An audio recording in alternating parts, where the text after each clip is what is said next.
Hello, and welcome to this episode of Launchpad, Rocket Fuel's interview series with people inside and around the Rocket Pool community. Today's guest is Jonathan Mann, who's tangentially related to the Rocket Pool community because he was a Rocket Pool node operator. We talk about that for a few minutes in the episode, but Jonathan gives his details about his journey of starting Songaday, which is kind of what he's famous for. He writes a song every day and puts it out into the world. He's been doing this for 16 years and is nearly at 6,000 songs. Jonathan writes songs about crypto, politics, and pretty much anything else that he comes across. For a while in the episode, we talk about some tax advice. We also talk about some political issues that have been part of Jonathan's songs for a while. And we end the episode with Jonathan's latest project, Hugh Mann, which is a project to automate Jonathan's Songaday process and having artificial intelligence tools putting out a song every day. So let's get started with Jonathan and learn all about him. 10, 9, ignition sequence start, 6. Hi, Jonathan. It's so great to have you here. Thank you for joining us on this special episode of Launchpad. How are you doing today? I'm doing great. I'm really glad we were finally able to make it happen after all these years. Yeah, we talked about it in Denver. We've talked about it on Twitter DMs for a while as well. And now that you've got this amazing project coming out that we're going to talk about later, I think it's a really good time that we're actually doing this. So you're quite famous in Ethereum crypto Twitter and like Ethereum space as a whole. Like, you perform at ETH Denver most years, so people know who you are. But for those people who don't know who you are, can you just tell us really quickly about like who you are and how people know you? Yeah. I'm micro famous, as they say. I'm micro famous on the internet for having written a song a day every day for the last 16 years and 100 and some odd days. I'm about like just under 50 days away from song 6,000. So that's coming up. I hold the Guinness record for most consecutive days writing a song. Yeah, and so that's mainly how I'm known. And starting in like 2017, have been very active in Ethereum and crypto in general, and written many a song about it. That's so cool. So let's actually go back like way earlier. Like, when did this artistic like inclination begin? Like, did you always knew you wanted to be a musician? Like, how was like, baby or child Jonathan like with music? Yeah, I always loved music, but I didn't have anyone in my family that was artistic in any way. My parents are both psychologists, and my brother, who introduced me to a lot of music, was not artistic or musical. And like literally I didn't know anyone that played an instrument. I can't think of like anyone that like stood out, who certainly no one in my house, but just in general. So in some ways it's like, there's a moment, when you're a kid, when suddenly you realize like people just can write songs and like play an instrument, like that's a thing. Like it, yeah. So at some point around 12 years old is when I had that realization, and I got really into Bob Dylan. Having grown up with him around, my parents would listen to him, but like I had always been into like pop music as a child. I loved listening to the radio and like Michael Jackson and like all these different pop artists. But then I got really into Dylan like as a teenager, as like a tween and teenager. And basically when like over Hanukkah, Christmas of, I guess it would have been 1994, when I was 12, my dad got me a guitar. It's actually, oh, here it is. It's right here. This guitar. Oh, wow. It only has 2 strings. This is like my 2-string guitar. It's a Washburn, very cheap. It's like probably like a $200 guitar. And pretty much like from that moment forward, I started writing like immediately I started writing my own songs, even though I couldn't really play it that well. And yeah, essentially like it's funny to think about, but essentially like I've been doing the same thing. I've been doing the same thing day in and day out since I was 12, like of just like writing songs. That's all once I sort of like discovered that as like a thing that I could do, and I was not very good at it at the beginning, as no one is, I mean, I feel like some people have some innate talent, in either musicianship. Like I know plenty of people who can pick up, who as a child or even as a teen, like picked up any instrument and could play it, or have like amazing vocal abilities or something, just like naturally have a good voice. Like I didn't have anything. I had no, I had nothing to recommend me to this vocation, except just like a deep desire and the kind of like psychosis that one needs to break through the that part of it when as Ira Glass always talks about, like when your taste outstrips your ability to create, and then yeah and that was it just never stopped from that moment pretty That's much. amazing. Did you then actually seek out like people to help you along the way, like to get classes, like singing classes, music, like guitar, etc.? Like, how was that process? Yeah, like my parents hired a guitar teacher, so I had like a guitar teacher for probably about like, I don't know, 6 or 7 months, um as like a like 12 and 13, in that range. He was just like an 18-year-old kid. I think he was like the son of one of my parents' patients, actually. And he's just like a teenager. He drove like a VW bus. He had like long hair. He's like a hippie. He's like a nice flavor of hippie. I'm sure he's like, works, I don't know, it's like a businessman now or something. Yeah, Who knows? But finance bro. but yeah, exactly.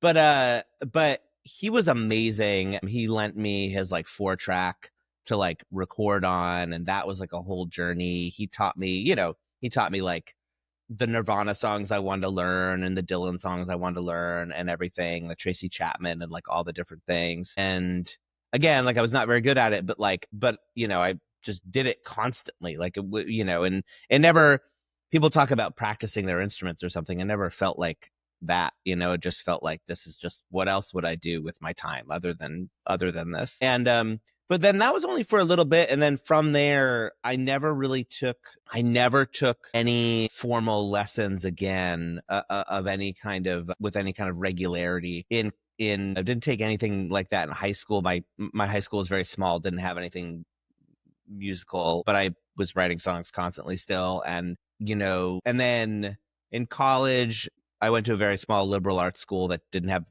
grades or majors. So, but I did, study with some musicians there. But again, like I was just doing what I'm doing now. I'm just writing songs. I wasn't like going down the paths that they necessarily recommended. Like I had this teacher, Kitty, who really pushed me and wanted me to expand and like learn how to read music and like learn how to, she's like, Jonathan, I want you to be as comfortable as you are like writing a folk or pop song. I want you to be as comfortable doing that as like writing a string quartet or a symphony or something. And I'm like, yeah, whatever. And she was right. I think in the long term, like that is definitely like a part of my that skill set that I don't have, which is fine. But she was definitely right. Like I should, if I like go back to my like 20-year-old self, be like, you should do that. And then over the years I've taken like singing lessons or something, but none of it has ever really stuck. And actually, the thing that I've noticed about my voice specifically is just like, it's one of the things that has gotten consistently better through daily repetition of writing songs and singing them. Just, it's the one thing that like, it's a muscle, and so like I use it constantly, and I just constantly am getting better at that. There's other aspects of being a musician that have actually gotten worse over the years through Songaday, but that's one of the ones that's gotten. Nice. And what then you started after college? I guess, I've seen you mention things of your videos being on YouTube, like from very early days of YouTube before Songaday. Like, what kind of entertainment and creativity stuff were you getting into at that point? Like, how did that happen? Yeah, so in college, I had this sort of like moment. It's sort of funny how these things happen, but like right when I started playing music, when I was 12 and stuff, is like when I stopped playing video games. And it's interesting because I think kids now, I don't think, if you're like into video games as a kid now, I think you probably just keep playing video games because there's not like but I don't know. When I was a kid, it was definitely like something you sort of grew out of, and I certainly lost interest in it once I got interested in music. But they were video games were just like probably the one of the main focuses of my childhood. And then in college, you know, like 8 years later or something, which is like no time at all now, but at the time it was like literally a lifetime. I sort of I started to like rediscover and feel great nostalgia. There's actually a huge wave of this in the early 2000s of people having the exact same experience that I was having, where we grew up playing, Nintendo and Super Nintendo and stuff. And then when we got into our 20s, we got incredibly nostalgic for this time.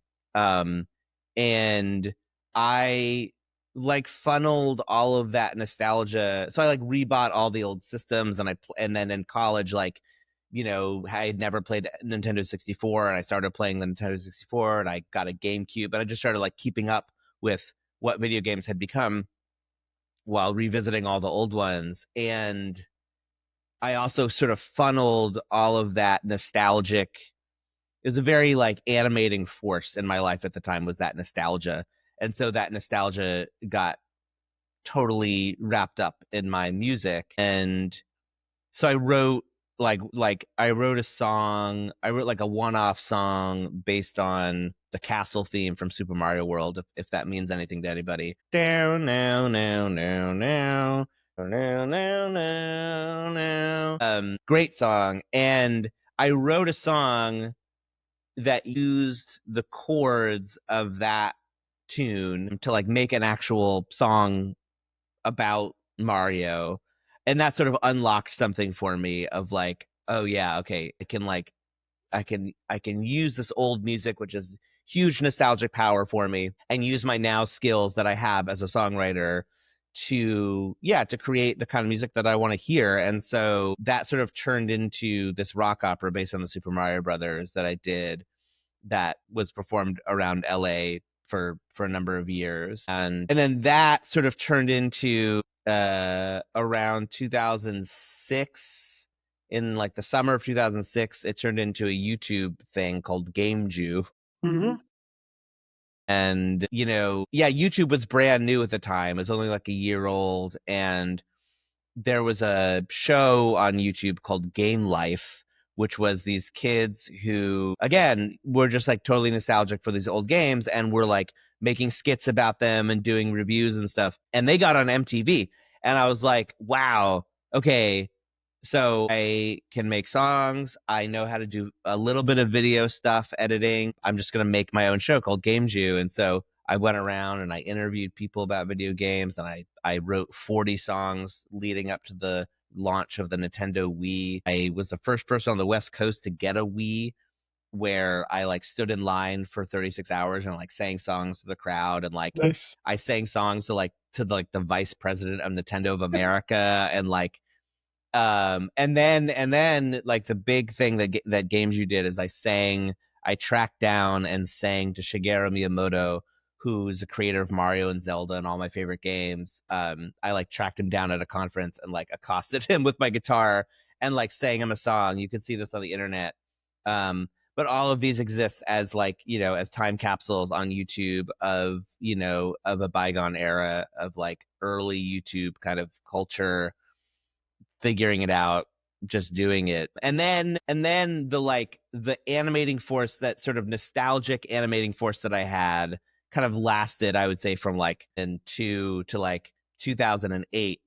And then I had built up this whole audience on GameJew sort of based on this. And honestly, like I that nostalgic sort of fire that I felt was kind of waning a little bit, it was just kind of run its course. And it was kind of like, yeah, I kind of want to be writing songs about other things, not just about video games. Like, I'll write songs about video games sometimes, but like I'm a little bit tired of only writing songs about video games. And that's right around when I started Songaday. That's like the sort of transition from Game Jew. There was a interim thing called Rock Cookie Bottom, which was where I gave out daily creative assignments on Tumblr, where I'd just be like, make a poem about feet or something. I don't know. And then people would respond, and I would like make a little video with everybody's responses or whatever. That lasted, I don't know, a couple months, and then I started doing a song a day on January 1st of 2009. So before we start talking about Songaday, how did like your friends, family, people kind of receive Game Jew, like, you know, your forays into like this new kind of making music and like sharing music with people?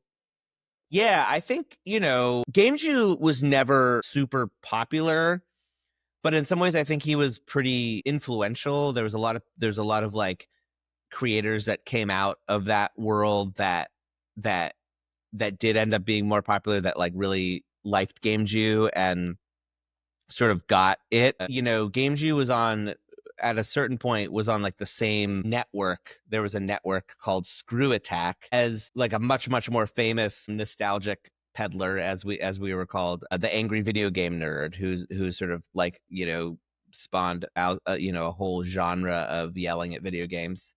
And so, Game Jew was, I think, like right in the mix of just like that time. And it seemed, I think it, I mean, I don't know what my friends and family thought of it necessarily, but Game Jew had like a really small but like dedicated diehard. There's people who still follow me who are from the Game Jew days, who are sort of like, diehard fans or whatever. And there's something pretty powerful about that. So yeah, it was, I think it was just like, it was such a time when I think like, you could everything was so novel. Everything, like anything like that, was just like no one had ever seen anything like this. It's like everyone was trying anything, and it was very exciting. Amazing. So when did the idea of Song a Day, like the first foundations of that, come about? It just came. I wish it had a better story. The story is just that I should make up one that's like better. That's like I came to me in a dream or something, or like God told me to do it. But like my friend gave me a flyer for a thing called Fun a Day, which still exists. It's just like an invitation to make. If you've heard of like Inktober, where like illustrators do like a prompt a day every day, and they make an illustration every day in October. It's like that, but it's in January, and it's for any type of art. It's called Fun a Day. Make one thing every day in January and then share it with the world. That's basically the thing. Which in 2009 again was like a very novel idea. It was already, I think, 2 or 3 years old at that point. And my friend Jessica hands me this flyer, Fun a Day, and I'm like, cool. Like I'll make. At first, it was like I'll just make a song a day, and then I was like, songs, like audio doesn't travel well on the internet. Like it doesn't, no one listens, no one like will just hear a song and like share it. So I was like, okay, well, I have all this video skill now from doing Game Jew, so I'll make a video and a song a day. That's not a huge lift for me. That's something that I can do. Um, and so that was January of 2009. I was 26. Like for context, I'm 43 now, so like that's a long time ago. And that month went really well. Like a couple of the songs went viral in various ways.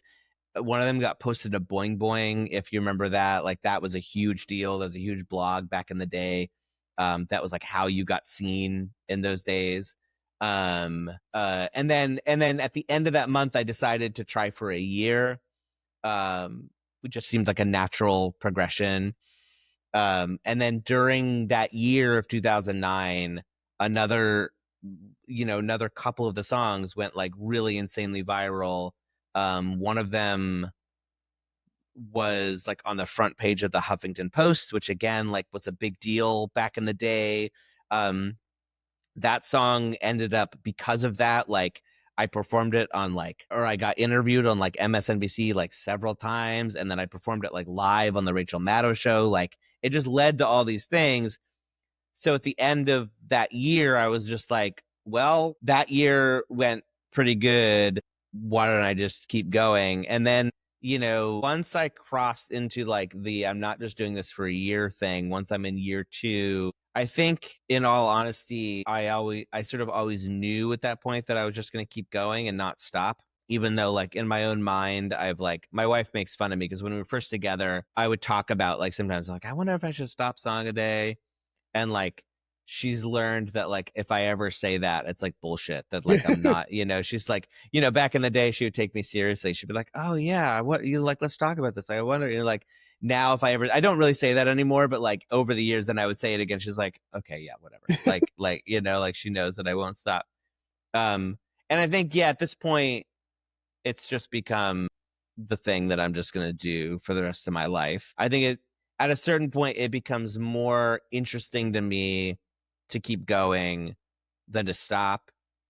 The only reason to stop that I've ever come up with really is that in life, generally, you want to do the scary thing in life. Like if there's a choice between doing the safe thing and the scary thing, you want to do the scary thing, just like just from a first principles kind of like abstract way. And I think in some ways it's scarier to think about stopping than it is to keep going. And so that would be the only reason to stop. But I think the reasons to keep going sort of outweigh that for me. It's just like I said, it's more interesting, I think, to keep going. I can't think of anything necessarily that I would rather do.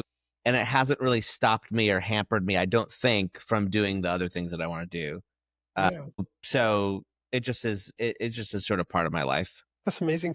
Did you like have a day job when you started this stuff? Like how were you balancing like your creativity and maybe other things that you were doing? Yeah, so I've never had like a long-term like career day job. I graduated from undergrad in 2004 and I graduated from grad school in 2006.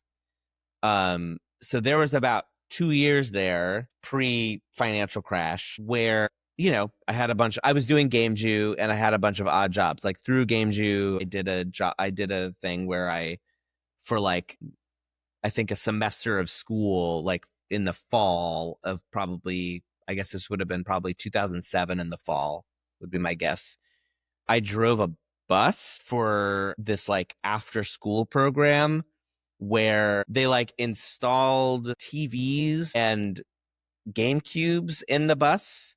And I would drive the bus to a variety of schools. And then after it's like an after school thing, the kids would come on the bus and they would play Bomberman. And like I was supposed to teach them about like cooperating and stuff or whatever. But like, so like that came out of Game June. Of course, I made a whole episode about it, and which you could see, like this is all documented. And then I actually was like had a variety of like freelance gigs as a songwriter through GameJu, where like I did an episode of X Play, which was on G4, this like cable channel.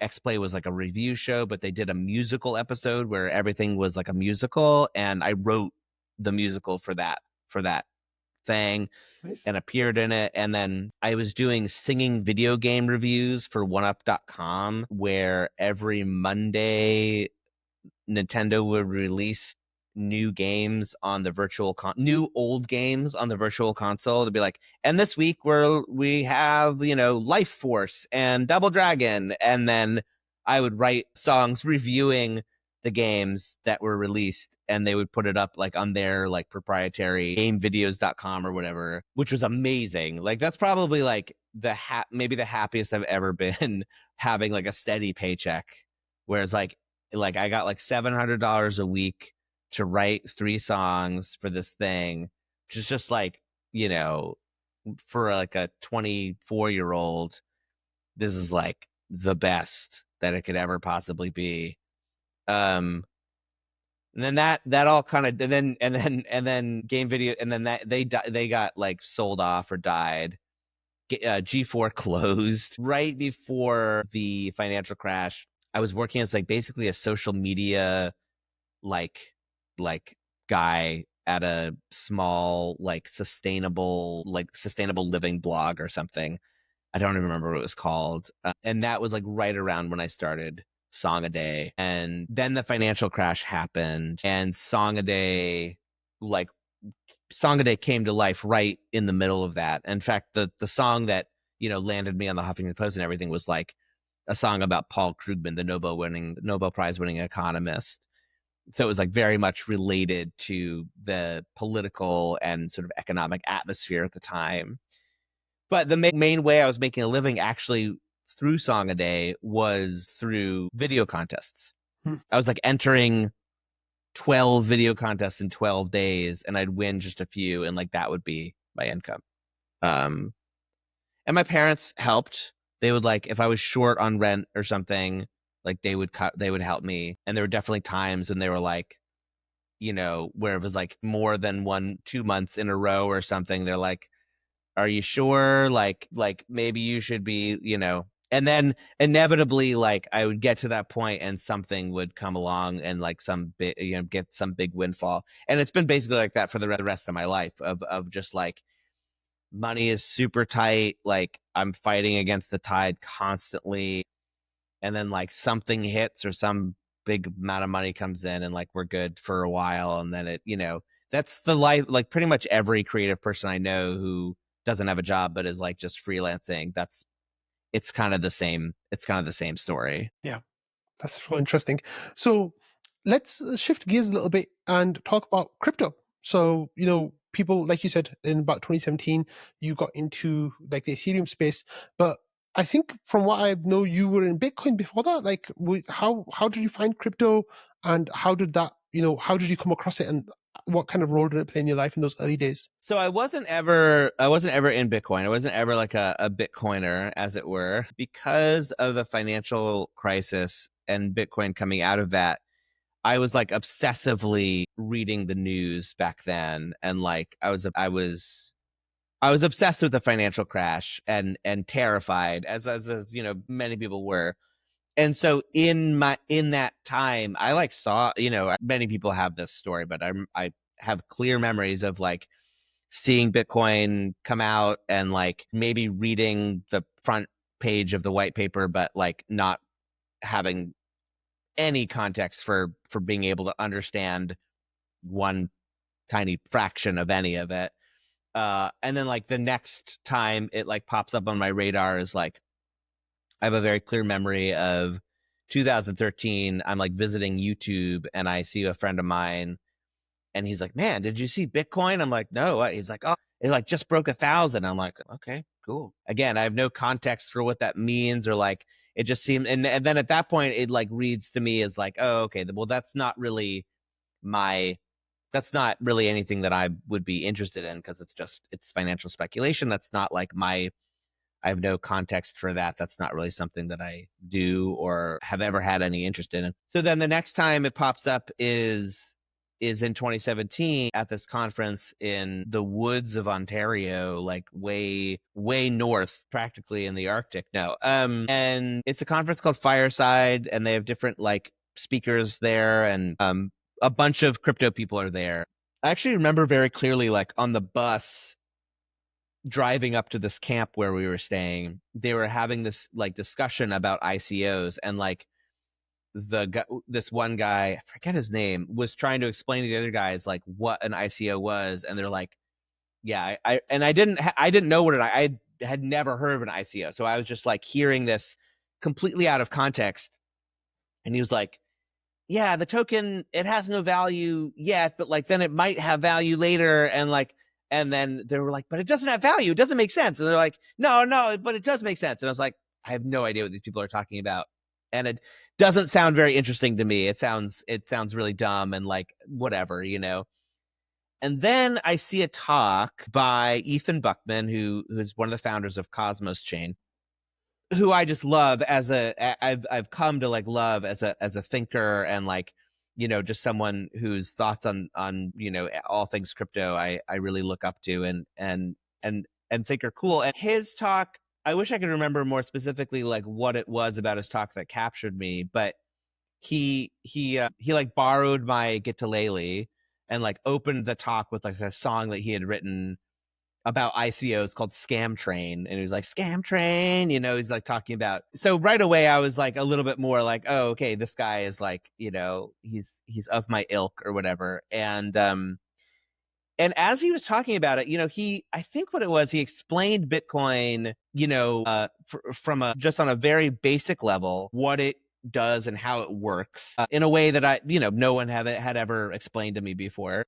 in a very accessible way that like anybody could understand. And I sort of remember sitting there thinking like thinking about the connection between proof of work and like Songaday, and like, oh, there's like this unbroken chain of songs that like, was a proof of work and whatever. And like, I didn't really know what that, I had no other thought than that. And then afterwards I was talking to him, I was like, has anyone ever done anything like with like art or music in crypto and like, and this stuff and like blockchain?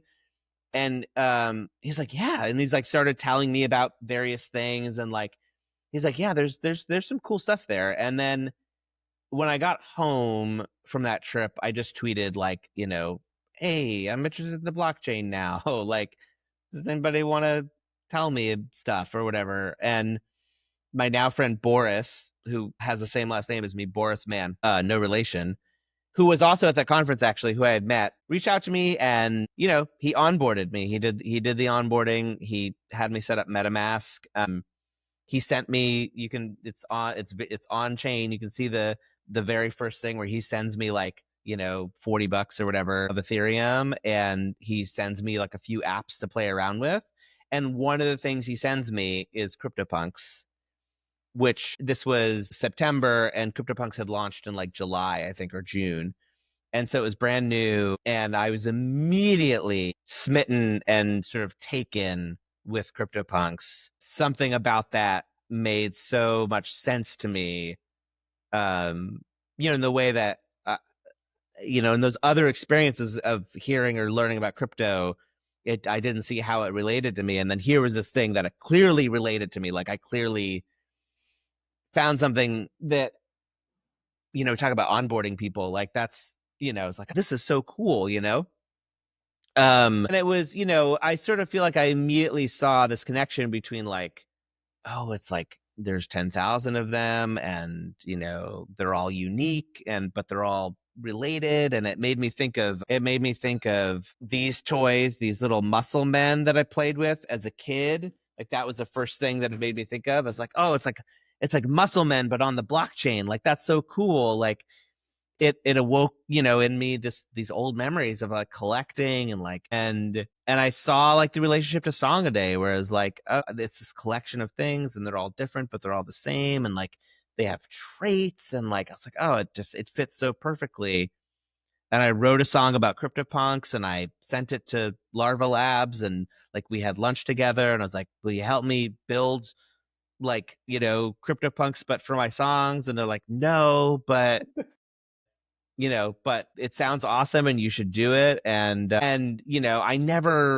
hate going places and like doing things, but like I just started going to meetups. Like it's not something I would ever do, but I was so excited about it. Like and in those days, there's probably maybe 50 total how I came in.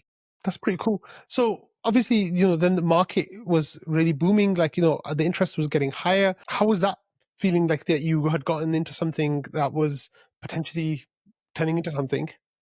What's funny is that for me, I really think about it as like 2021 was really actually my first bull market, because I was there for the full run up of 2017, but I had so little interest in that. I mean, genuinely did not like, the price had it was so far outside of my experience or interest.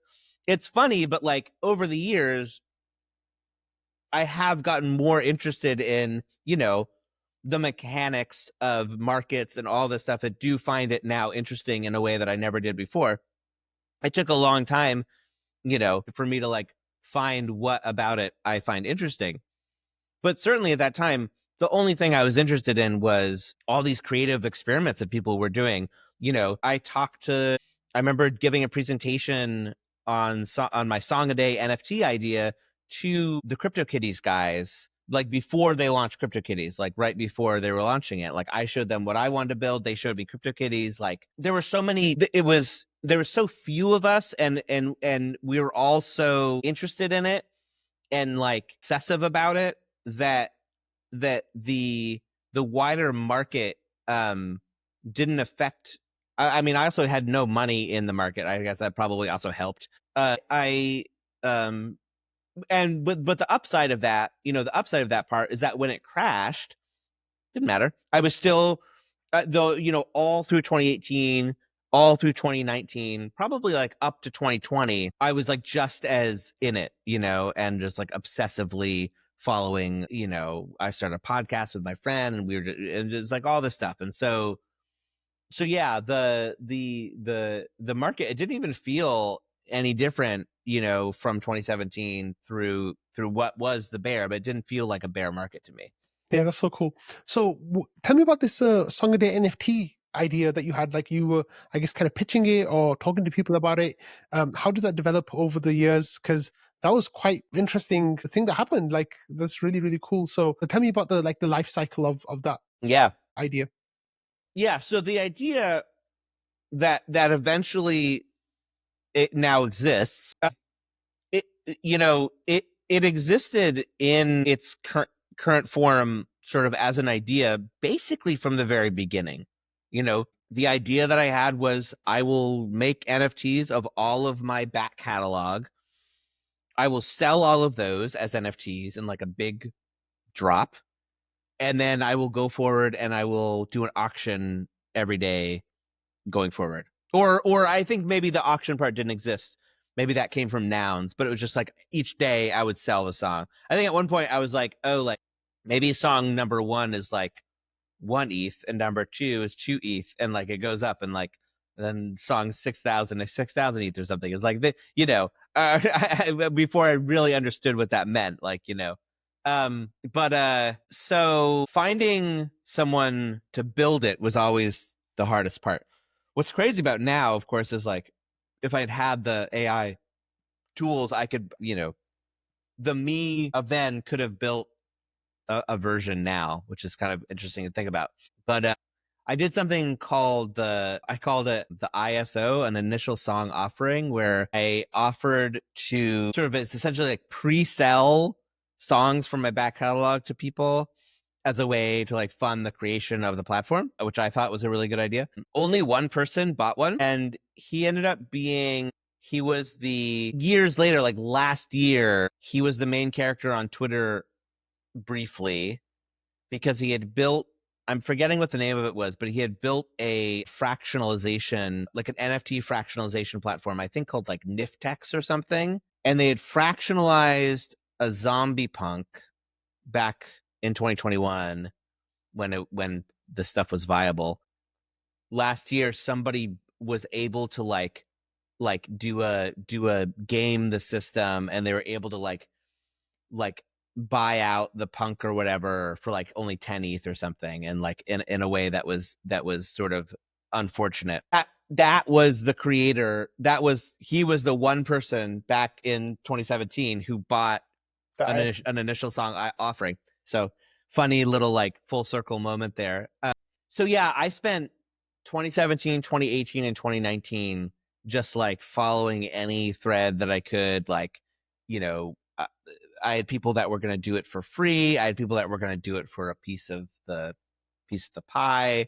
None of it ever really materialized. And so right around COVID, I was like, okay, well, if I have to like cut down on the time that I spend on things that like aren't generating any revenue or something, I sort of, had to sort of shut down that part of my life. And then I saw not Beeple's big sale, but I saw Beeple's like first sale, his initial couple of NFTs that he sold towards the end of 2020. And I was like, oh, okay, looks like now maybe people are going to be interested in NFTs finally. Okay, let's run it back and let me start back up and see. And so basically all of 2021 was spent, doing various, I mean, what an exciting time, but it was doing various experiments. I sold the first month of Songaday, like January of 2029, that month. Or no, that year. I sold all of 2009 on OpenSea, because OpenSea had what at the time was like the only non-coding way. They had this shared contract, and you could just mint your own. This is like not something that existed before. It's like, oh, okay, let's do it. Boom. And that went really well. But then year 2 didn't go as well. And so then I was like, okay, run it back. Let's do this right. So I took that money and I started paying people to actually build it. Then me and my friends released the fucking Trolls, which were like a PFP project that made fun of other PFP projects. And that did really well. Like we sold out. So then I put that money directly into funding the creation of the thing. Where then finally at the end of 2021, I did the big drop and it went great. I sold out all of my songs. But that's also a whole other story because then I lost it all to taxes. That I've told you That's that what I was story, I going think, to before. ask Yeah. next. Yeah, like, well, not next exactly, but we can come to that. How was the feeling of selling out all your songs? Like, how many were there? It fe- 12,000 yeah. at the time or something? Sorry, It not was 12,000. no, it was like 3,700. 3,700 was Sorry. the Yeah, number. yeah. It was like leading into my 14th year of Songaday.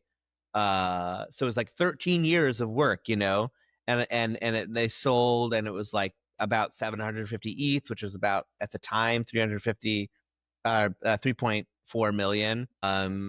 Yeah, which was incredible, little surreal, kind of terrifying, and then honestly, like looking back on it now, and I'm just very sad because of what happened next. But yeah, at the time, it felt incredible. Yeah.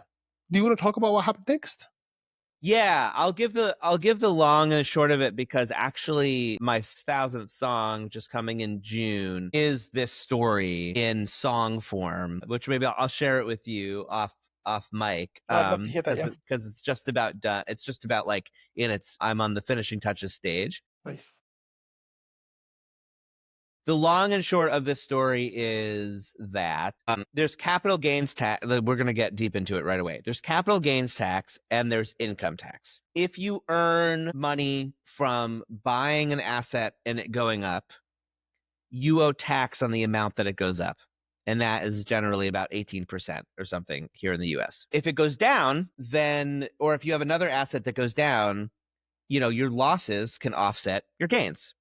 Great. Tax loss harvesting, everybody loves it. If you earn an asset, be it stock or ETH, you owe taxes at the price it was that you received it. Doesn't matter what it is when you sell it. You owe it at the price that you received it. And on top of that, you can only ever use up to something like $3,000 of loss to offset income. That's it. So we made, on one day, we made $3.4 million, which, by the way, in the previous 10 years, I had never earned more than $120,000 in a year. Pretty consistently, that's been sort of my baseline income, which is nothing to sneeze at. But then on one day, I made $3.4 million. This is insane. My wife and I had a little bit of experience over 2021 of like, okay, like selling for taxes and like how to prepare, but we were not at all sort of ready to like deal with this windfall. So rather than selling half of it right away, or better yet, probably selling all of it right away just to be safe, which is what I recommend literally anybody that you're earning ETH, please do. We held it. And part of the reason we held it was because ETH had been hovering around 4,000. This is like where it's like, I think anyone listening can relate to this thing where it's like, it's hovering and you're like, okay, go, but as soon as it touches 4,000 again, never mind stop losses and like all the things. We didn't know anything about this. So we just wanted it to hit 4 again, and then we were going to cash it all out. It was going to be great. Instead of that, of course, this was like the long progression down, and then Terra Luna, and then FT, and then this was right in that time. And so, then what happened is we made a second mistake. That was our first mistake. And then we made a really bad second mistake, which was we'd already paid more taxes. Already paid more 2021 taxes than we had ever paid before, because of airdrops and because of the fucking Trolls income and all this income that we had is insane. And we had like another 400,000 left to pay. So rather than rather than sell some of our ETH, we just wanted to hold on to that ETH so bad. We just wanted to hold on to it so bad that we took out an Aave loan. Yeah. And we took out, we put in something like 450 ETH, which at the time was about like 7 million or something. And we only took out 400,000. And so we were hugely collateralized. Like we had all this room that we thought was fine. And if you look at the chart, it's like the day we took out the loan, it's like 2 days later, Terra Luna happens. It was like the worst timing. So don't do that, is my advice. Just, take what you got and pay as soon as you can. When the dust settles, essentially, we're left with like I think we had about 160 ETH left out of the 750 that we started with. We didn't get liquidated, but like if we had waited until the bottom, we would have been liquidated. Like I pulled the plug like right before, sold some really valuable NFTs to bolster a little bit. This is right around when we, with the help of Superfizz, when we put a bunch of it into a Rocket Pool staking node. But the ending of that story is like, then I spent the next, like we got as many extensions as you can get on the taxes. And we spent an inordinate amount of time with my accountant, literally going line by line, like trying to figure out how much we owed. We owed the government $1,095,171.79, which we did not have. I mean, we could have liquidated basically everything that we have and paid it, which obviously we didn't want to do. But, at a certain point, we were staring down like they could put a lien onto our house. They could take my wife's retirement accounts. They could do whatever they wanted. Of course, crime is legal now. So it's like, in some ways, I'm like, should we have just waited and, Trump would gut the IRS and it wouldn't matter. Yeah. But then I see that guy who just got in trouble for hiding his CryptoPunks wealth, and I'm glad we didn't do that. So what I ended up doing was when we had delayed as long as we could, and we could delay no longer, we had like another 60 days left or something to like figure something out, and then shit was gonna start happening. I sold my autoglyph, which was something that I had minted originally in 2019, when again nobody cared. Like it wasn't like a investment for me. It was like a piece of art that I cared about, that my friends made, but I had bought it for $36 and I sold it for $1.1 million. It was just like the kind of thing you can only do in crypto. And so it's very bittersweet because I was able, and we had so much loss on our books from the liquidations and from having to sell, that the cap gains from that sale were offset by all these losses that we had. So, it really worked in that way. It was a clear thing that we had to do, but now I don't have the autoglyph anymore, and it's like, I really regret not selling the ETH.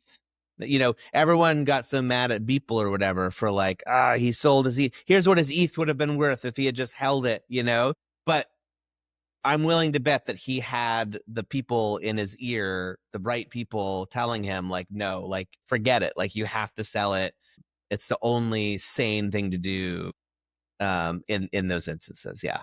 Yeah. Well, lesson learned. How's that changed like what you do going forward? It's like, are you just more diligent like with your taxes now, and like aware of what you have to pay and what you don't have to pay and kind of stuff like that? I mean, to be honest, we haven't made that much, it's been the bear market. So we haven't made nearly as much, but I do sort of have a system set up now where any income that comes sort of is automatically funneled into a 0x split pipeline that sort of cascade that automatically converts some of it into stables and some of it into ETH, and has like which I any person earning ETH, I think should do that, should do some version of that. I think that's the only thing that makes sense. That makes sense. Cool. Okay. Let's talk about becoming a Rocket Pool node operator. You kind of hinted at this. Fizz helped you do that. Of course, this is a Rocket Pool focused show, so it would be amiss if we didn't mention, your link with Rocket Pool.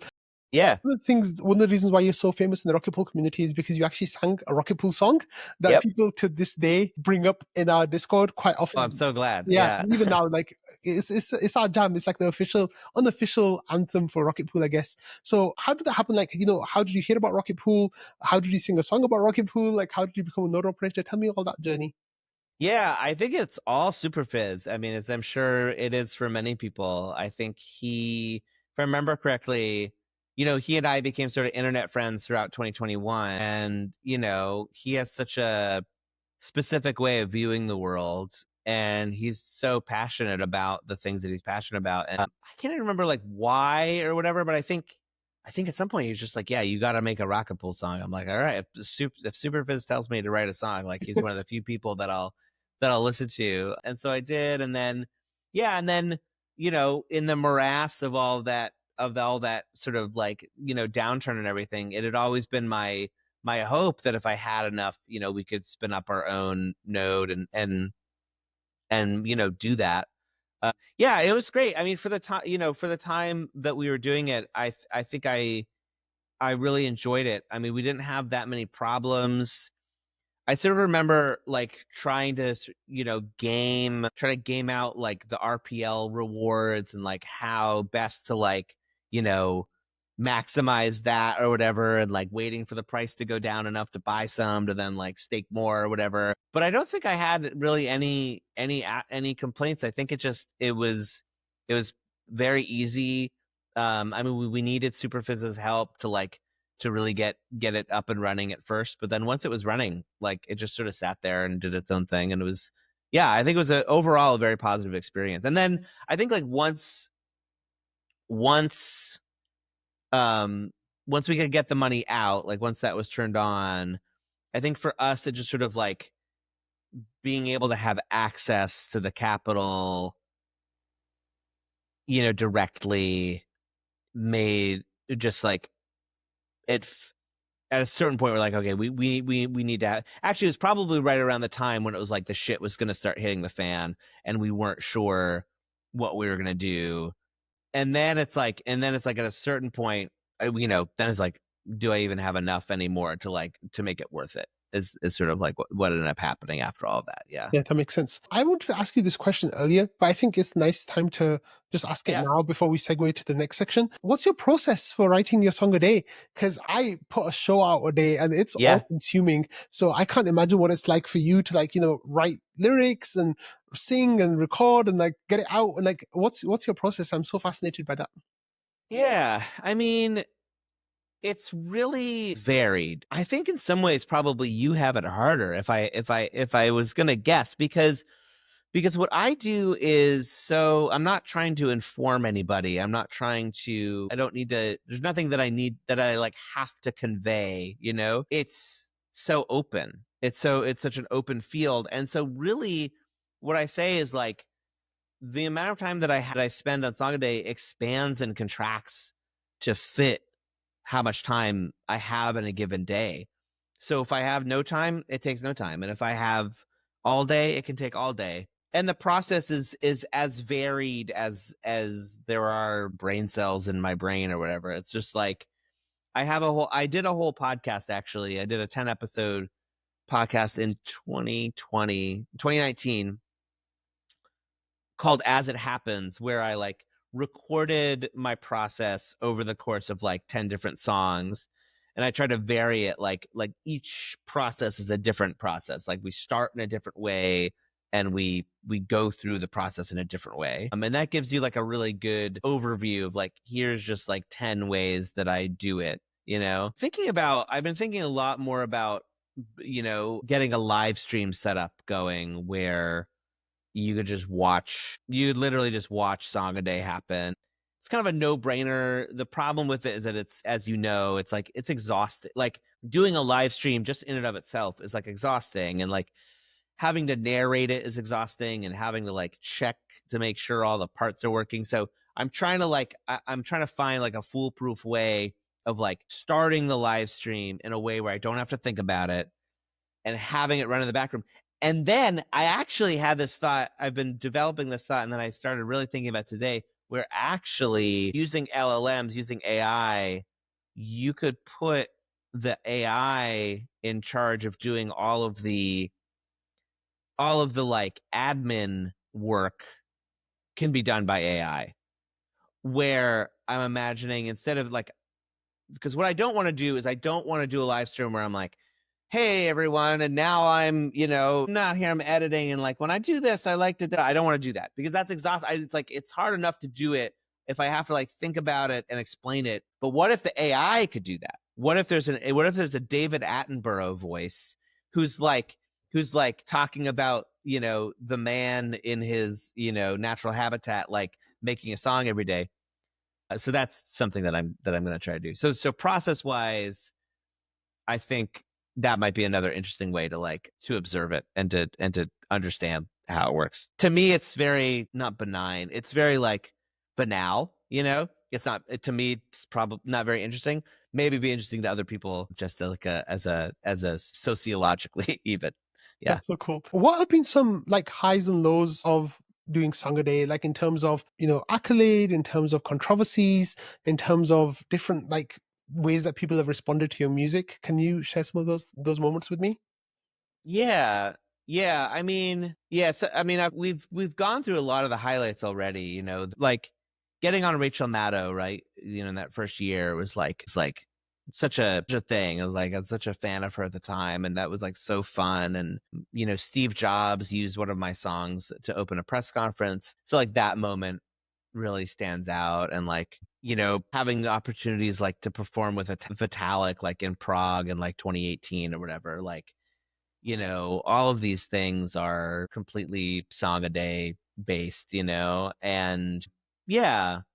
And, I mean, I think we've touched on some of the low ones too, like, the tax situation is certainly one. And, there was a time when there was this like viral video right around COVID, in the middle of COVID, actually, this little girl singing this song, just like her mom had filmed her, and she was singing this song that was like, is like, I wonder what's inside your butthole. I wonder what's inside your butthole.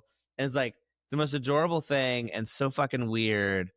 And I made like a really good remix of it. I made like a really great remix, and I shared it, and it also went very viral.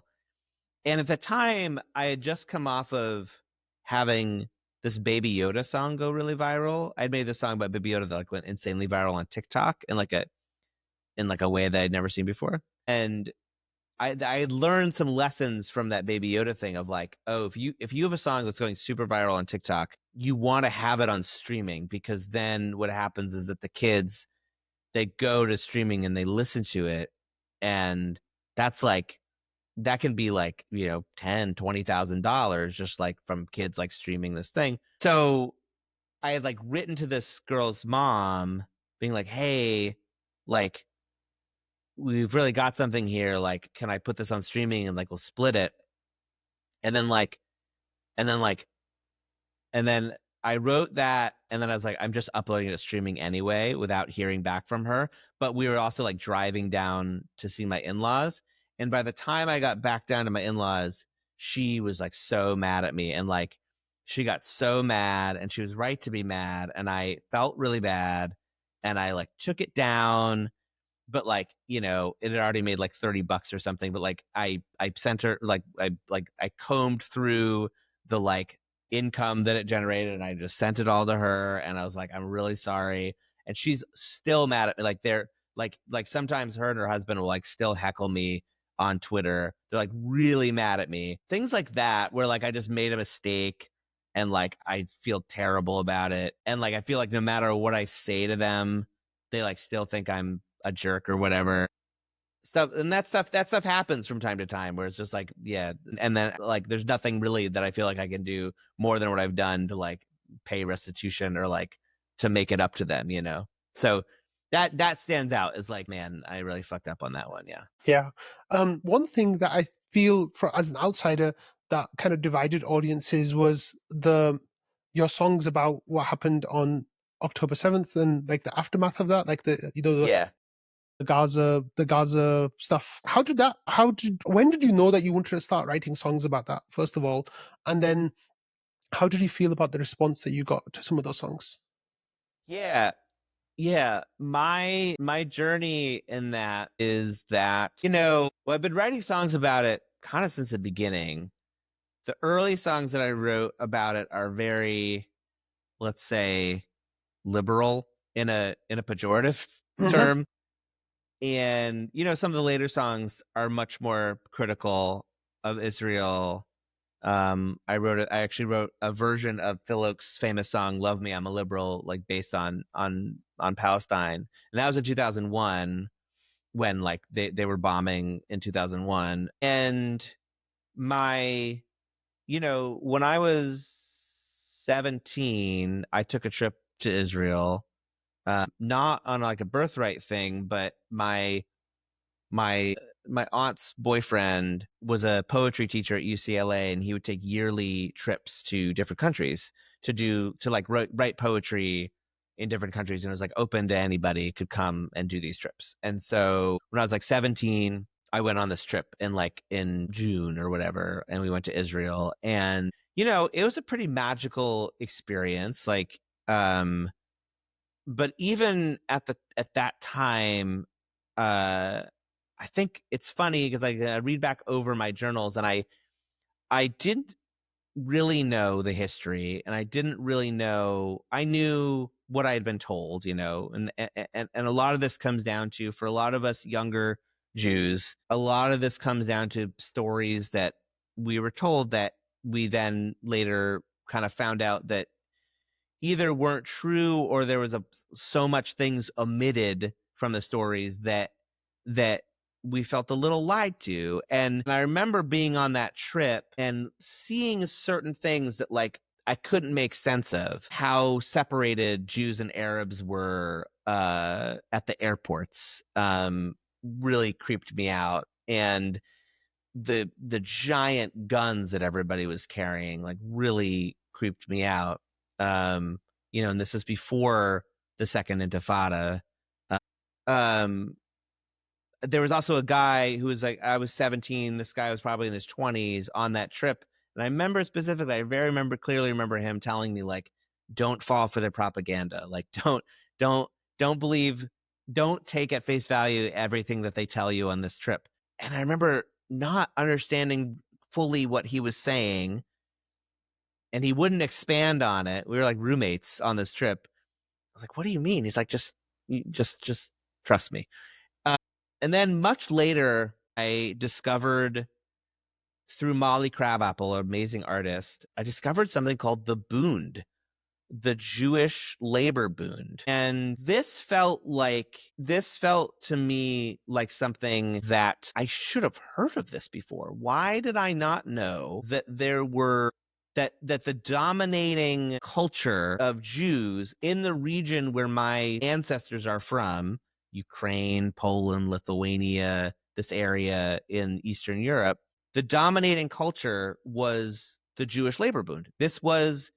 They organized in the shtetls. They were leftist Jews. And one of their animating forces from the time of their founding in the late 1800s up through the Holocaust was sort of an opposition to Zionism, was an opposition to the creation of a Jewish state, especially, and this was something they talked about constantly. You can find just tons of Jewish labor activists talking about this all through the 20s, 30s, and 40s, talking about if you build a Jewish state in Palestine, it will only lead to, there's a quote, I'll just paraphrase, like a Jewish state in Palestine will live in constant fear of the Arabs on the outside of the state. They will live in constant fear of the Arabs on the inside of the state.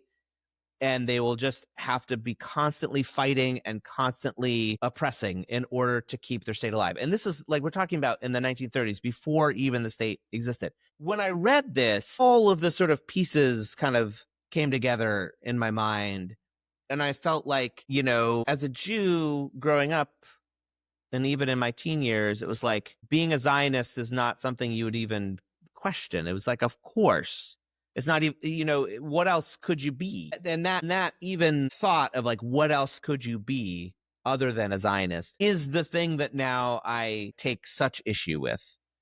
Because the fact of the matter is that for most of our existence, we weren't Zionists. And the Bund and many other Jews besides kind of, to me, are the thing that I just come back to where I'm like, well, they were right.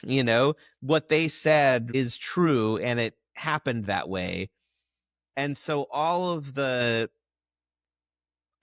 things that came after and all of the things that my family will say to me or anybody on the internet will say to me about this or that, it's like I just come back to knowing that the dominating culture of the Jews in the shtetls where where my family is from, was one that was essentially opposed to Zionism on the grounds that it was wrong to take land from another people, and by the way, it's not going to make us any safer if we do. So once that kind of really became clear to me, then I started going deeper into the history and stuff. And, October 7th was a time basically where, something that many Jews, including myself, could for long stretches of time forget about and not acknowledge and not talk about this problem of sort of, Israel, essentially.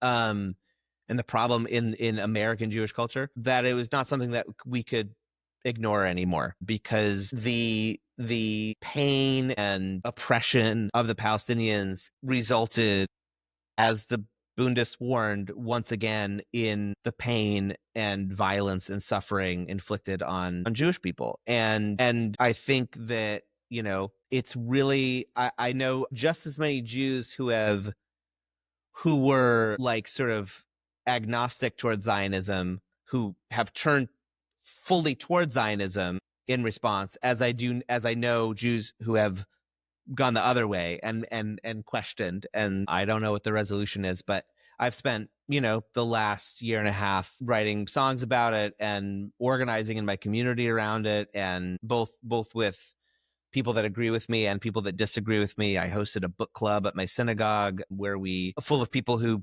don't all agree, but we all talked about it, and we're not trying to change each other's minds. We're just trying to it's something that I think needs to be talked about in a truthful way, with all of the facts, with us being able to agree on facts, and even if we don't agree on solutions, Jewish communities have to reckon with what is the truth so that we can sort of go from there.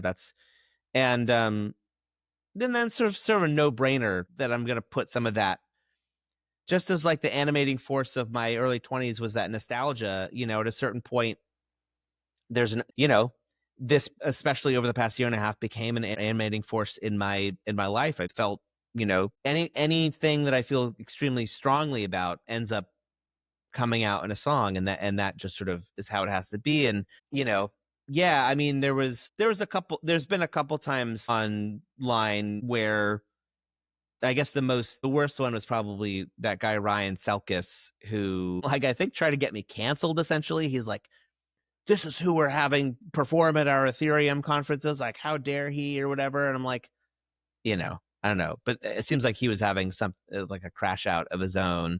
Mm-hmm. So whatever that's worth. I will say, you mentioned off mic that you notice when you post about it, you get, your posts go less far afterwards. I've definitely noticed that. And it's a calculation, I think, that you have to make. I wish to God it wasn't that way. It's so stupid that it is, but I think it's true on all of the social media things. And by the way, that's not good for Jews either. Posting the fact that you post critical things about Israel and your reach is lessened, that doesn't make Jews more safe. Let's be honest here. There's a long history of Jews being persecuted for their proximity to power, essentially. And I think we're living in a time when that could very well happen, because so much of what's being done is being done in our name. And there's no way that doesn't blow back, because the soil is always fertile for anti-Semitism, just as it is for Islamophobia and any kind of thing. Yeah, it scares me. It's really scary.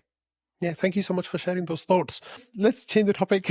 Yeah, sorry. You get me started on that, and I can No, just no. go. I could talk for hours. I could talk to you about hours for this as well, but let's Sure. keep it to like yeah, the other things. Sure. We can continue the conversation another time maybe. But let's talk about like you were mentioning a few minutes ago, right? Like, well, yeah, that you're using tools and LLMs and artificial intelligence now and some of the things that you're doing, and you kind of hinted that if these tools were available a few years ago, you would have used them to put Song a Day out in a way that you ended up having hiring people and stuff. You're actually using those tools in a really, really, really, really cool way right now, like something that I'm absolutely blown away by pretty much every day. Why don't you tell us about your latest project and where the ideas of it came from and how you executed them and how you're finding it right now? Yeah, so back in 2015, I started seeing people play with GPT-2, and people were making lyrics with it, which I thought was really cool. And and then in 2018, I had someone build a Twitter bot that we trained on. We trained a GPT-2 model on my lyrics, and you could tweet at it, like write a song about this, and then it would tweet lyrics back at you. And so I had this idea in my head for a long time of like sort of building my own replacement so that like when I die, Song a Day doesn't stop. It just keeps going, but with like an AI model. And at a certain point, I realized that like maybe like 6 or 7 months ago, I realized that like actually the tools to do this basically exist in their most primitive form. The way I was imagining it is like we'll like feed my videos and my songs into a model, and it'll like ingest all this stuff and then like just be able to do that. It would be like make more songs like me with the video that looks like me. That doesn't exist yet. Like the ability to really like turn yourself immediately into the like digital version of yourself, but using many different LLMs to do different parts of it. So that's essentially what I built. If you go to hughman.agency, man with two N's. Yeah, Yeah. Hughmann. Yeah, that's Yeah, Hugh. yeah, Yeah, human, yeah, like human. yeah, It's a pun. yeah. It's a good one. That's essentially what it is. It is a collection of disparate LLMs doing various aspects of the Song a Day process. That the key here is that like originally the thing that I had been working on for like a really long time was just to like, could we get a model to like output songs that sound like me, which I'd been working on with various people in various ways. I don't know, since like 2016. Never to really nothing fruitful ever came from any of that really. But then Suno came out and essentially solved that problem. Like Suno, if it were open source, which I really think it should be, given they stole everybody's music to train it. If it were open source and if they revealed how they trained it, you could easily train Suno, fine tune Suno on like a group of songs and make it sound like you, no problem. Like and I'm sure they're working on that with artists. Like I'm sure they're doing that. That is a thing that they definitely are doing. But then, for me, the once that problem is solved and it's no longer really interesting, right? Like prior to Suno, the idea of an LLM or a model being able to like output a real song like the way Suno can, that didn't really exist before Suno. And I honestly, I give them all the credit in the world for making what they did. It's fucking incredible. I just wish that they hadn't stolen everybody's stuff to do it, and then now are charging everyone to use it. I think that's kind of lame. But as a just a pure piece of art, like it's incredible, like what they've built, their model. But then that becomes like sort of less the interesting problem, and the thing that then now I turn to is the question of like, okay, so what would a sort of AI version of myself, how could we get it to not only write a song, but also like choose what to write about? That is sort of like, because there's a lot of virtual singers. They've existed since the 90s. There's Miku. Now there's like there's Cloudy Heart. which exists, which is really cool. And there's Hume. They have like a couple really cool AI avatars. These are mostly in the crypto space too, but they're all driven by people making choices for the AI avatar. And what I'm interested in is what if the only choices are in the design of the system, but once you let the system go, it is doing its own thing. And that's what Hue is. Hue has a lot of human choice in it, in the design and in how it works and how it functions. But now that it's functioning, no human is driving what it's writing about. It is choosing every single day a subject. It is choosing every single day how the video looks. It's making choices on its own and it's making a song every day based on those choices. So that's what Hue is in a nutshell. And we had to solve a lot of problems to like build it. Like LLMs can't write good lyrics, and so we have a really cool lyric model that outputs really good varied lyrics. I just listened to today's song. It's really cool. It's super repetitive. Like one thing you can't get an LLM to do is like be repetitive in the way that songs can sometimes be. It's really hard to get them to do what you want. It's doing a great job. It uses a variety of like fine-tuned image models on various eras of my life. Like there's a teen me, there's a 20s me, and a 30s and a 30s me, and it uses those models to make images, which then become videos, which then are then stitched together over the song. At the heart of it is a chat, is three versions of me talking to each other for 24 hours a day, all day, every day. And they're fed API information about news and sports and things. And they're fed memories from my actual memories. Yeah. From a database, and it's that sort of the raw material that then gets turned into a prompt that then gets turned into a song. Yeah, that's the so cool. general gist of Hue. And how much are you involved in the actual process? You said that, once you put it out there, it all does its own thing. So are you involved in any of the process, or does it do all the uploading and like auctioning and all that stuff all autonomously? It does. It uploads to YouTube. It uploads to Twitter. It mints and starts an auction of the song. It sends the song to the winner of the auction. It does all of that on its own. There's no, I do nothing. The only thing that I'll do now is I'm watching the outputs, and this is basically the rest of my life, hopefully, alongside Hugh, will be spent upgrading. When new technologies are released, we upgrade the robot. I watch the outputs, and it's like if one particular like image generation is like not working well, I'm gonna like remove it and replace it with something else. Yesterday, like I did a little tweak to the prompt that goes from the chat to the song prompt. There's that's Gemini. So like Gemini 2.5, which has like a huge context window, can like input an entire 24-hour chat, and then it has instructions to like turn it into a prompt for a song. But you have to get those instructions just right to get it to, because right now what I've noticed is that it's focusing a lot on memories. Like the last week's worth of songs were all memories. And I need it to be more varied. I need it to sometimes write about the news and sometimes write about politics. And like, I want it to be as sort of close to what I do as possible.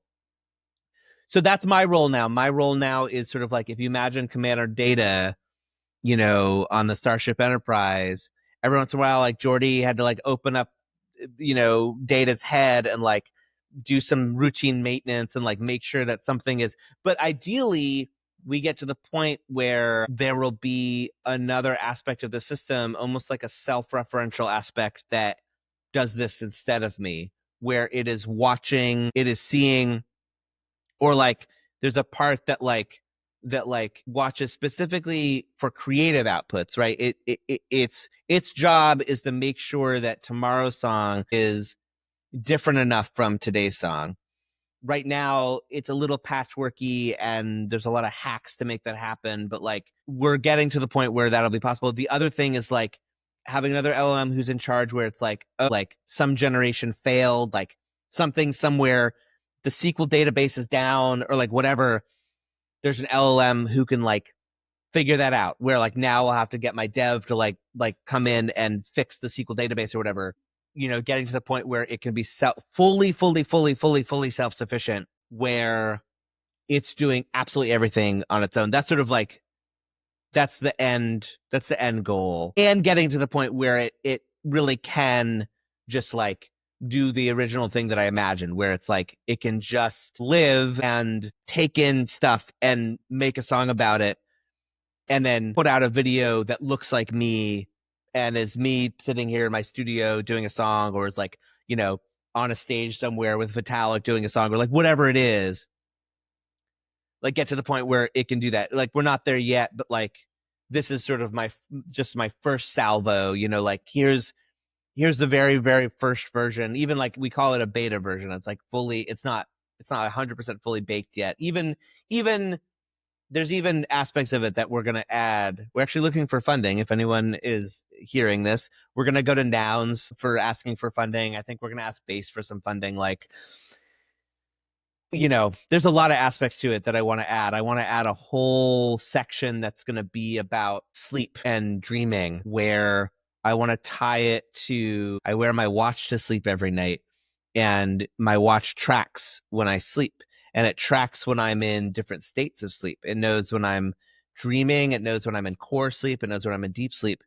And we're going to build these modes out for Hugh, where when I'm sleeping, Hugh is sleeping. When I'm dreaming, Hugh is going to have a dream mode where the conversation from the previous day is fed back into him in the way that like our days are sort of fed back into our brains through dreams, but they're all the conversation's all garbled, and those become prompts, which then become video. And so when Hugh is dreaming, the site will go dark, and the site for Hugh is like a 2009 Mac desktop, a Snow Leopard Mac desktop, and the desktop will go dark and a QuickTime video will pop up. And what we'll see is these prompts that Hugh is generating based on the previous day's conversation that will generate these videos.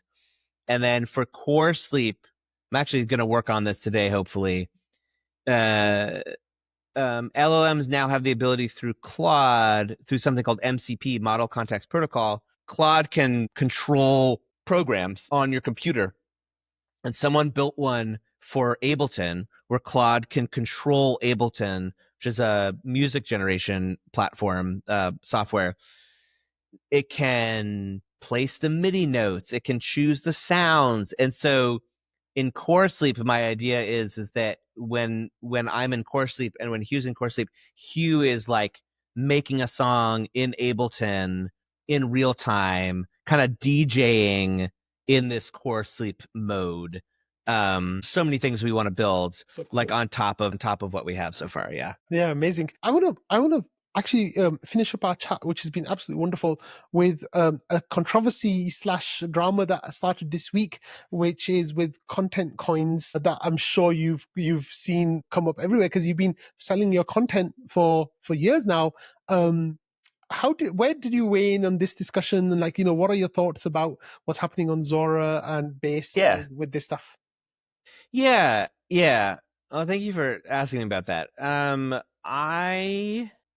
It's interesting. I think my thinking on NFTs, let's just say, you know, has very much evolved over the years. And I've come to think of it in a very sort of maybe esoteric way, which is that I have this contract. I have this smart contract that is on Ethereum that houses like the core of my Songaday. All of my Songaday songs are in this contract. Every day I mint to this contract. And it's on mainnet, right? It's not on an L2. And so in my mind, the way I think about it is that there is this canonical Songaday that exists on mainnet. And if I had a hope for it, it would be like collecting those is like collecting the actual painting. If we were going to compare it to something physical, where you could own, a replica or a postcard or a print even of like some famous artist of like a Picasso or something, but like, getting one of his paintings or even one of his doodles on like a napkin, something physically that he made, is like a totally different proposition. That's what I want my mainnet NFTs to be. As for literally anything else, yeah, I'll do it. Why not?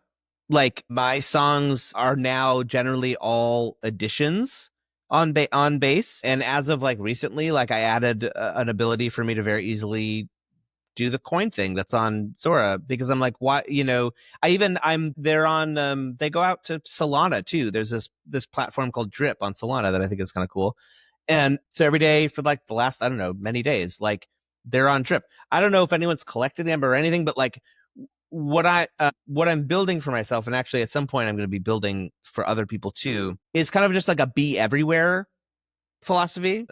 In my like own esoteric way that I want to do it, it's be on mainnet as like the one of one. That's like a thing that exists that I want to always have be like the canonical thing. But then I also want to be everywhere. I'll be on Rodeo. I'll be a coin. I don't care. Like whatever is fine by me. Like I think that um if anything, if I've learned anything like from all this time being on the internet, it's like you can't be too many places. Like just put your stuff where you can and people will find it and it's fine. I think that, it's always better if we can only create, if people will only create coins, NFTs, videos of stuff that they've actually made, even if it's a meme, or if it's something that you've actually, remixed or whatever, but like something that is actually, you've added your creative spin to. That's like the one place where I'm like, I don't love it when people create coins or anything out of other people's work, which of course exists everywhere. And the added problem in crypto is that the upside for doing that is so much greater in terms of, but in terms of, yeah, I don't really understand the controversy, if I'm being honest. Like the financialization of everything has already happened. It's just that we don't see it. And all crypto does is make it visible. And I don't think it's neutral. I mean, it's good and or bad and everything in between. Yeah. That's my thought. That's my basic thought on it. Thank you so much for sharing your thoughts, Jonathan, about that and about everything else. It's been an absolute pleasure to speak to you about everything. Truly, it's been a really, really wonderful chat. So thank you for sharing your time. Is there anything that we missed that you'd like to share before we wrap up? No, I don't think so. I'd love for people to check out HughMann.agency. He's also Songaday Man Bot on Twitter. So go follow him and give him some love. Definitely. He's got some really good songs. I love the one about jumping out the windows from last week. That was such a good song. So good, right? Really wonderful song. I was like blown away by that. I was like, how is this like happening already? It's so cool. How? I know. Cool. It's amazing. Really, really great. Thank you, Jonathan. And I'm going to keep looking out for all the stuff that you're doing because I'm really excited about it. Thank you, man.